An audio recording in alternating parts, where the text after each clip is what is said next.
넘어가 보도록 하겠습니다. 중요한 개념이 있는데요. Real and Reactive Power Transfer between AC System입니다. 등가회로는 이렇게 표현이 돼요. 이게 보내는 소스, 이게 로드인데 R로 보통 씁니다. Receive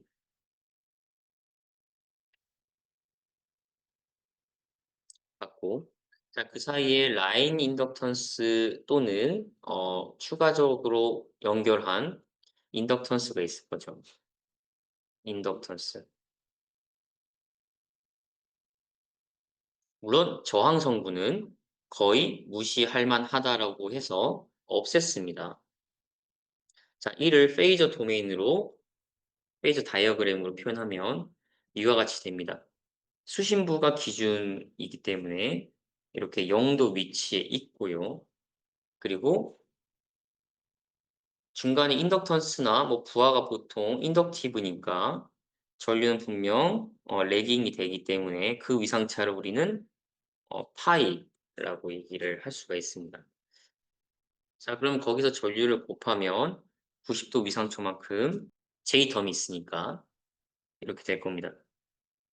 이게 라인에서, 그러면 단순하게 리시브 되는 전압 1과 저 라인 인덕턴스의 합이 소스가 되죠. 벡터 합이기 때문에 소스는 이렇게 표현이 되고, 그때 전압 간의 위상차는 우리는 델타라고 부릅니다. 델타. 자, 하나하나씩 우리가 수식을 좀 표현을 해보도록 하겠습니다.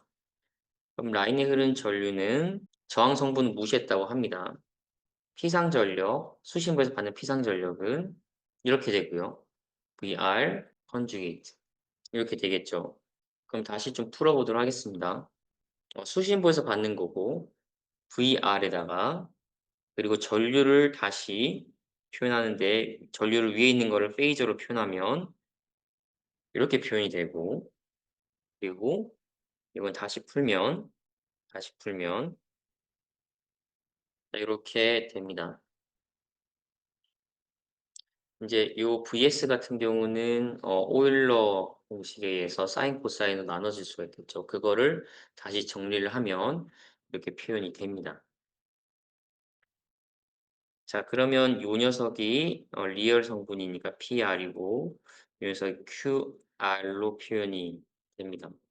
자, 그러면 유효전력, 무효전력. 그러니까 부하 입장에서 받는 유효전력과 무효전력은 이렇게 간략화해서 표시할 수가 있는데요. 자, 그럼 다시 한번 더 좀 써볼게요. 다시 한번 써보겠습니다. 자, QR은 이렇게 표현하는데 요거는 암기를 하면 참 좋겠죠. 그래서 유효전력과 무효전력 소비되는 요 수식은 암기하도록 합시다. 자, 델타별로 Pmax와 그리고 P에 대한 그래프를 그려보면 요렇게 됩니다. 누가 봐도 사인 이게 1이면 최대.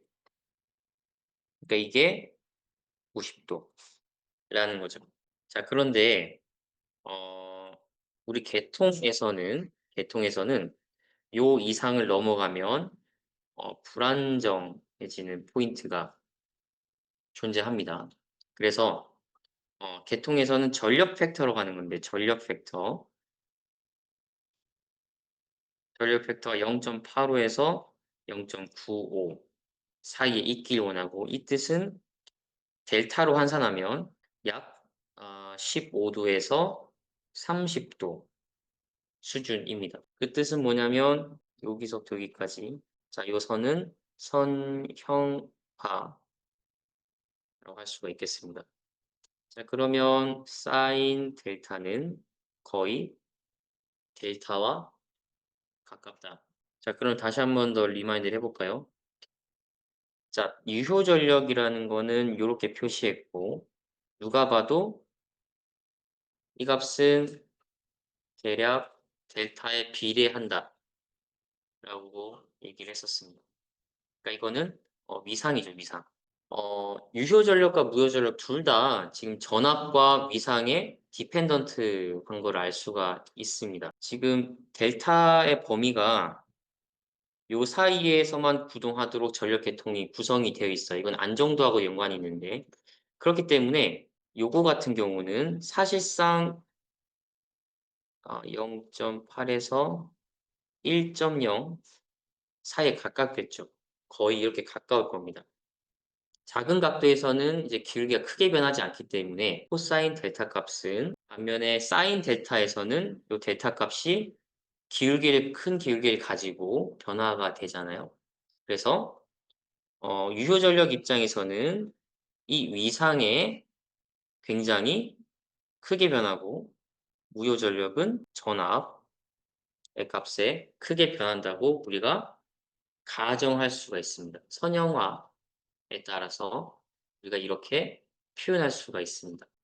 여기다 다시 써 볼까요, 전체적으로? PR은 델타이고 이렇게 표현이 됩니다.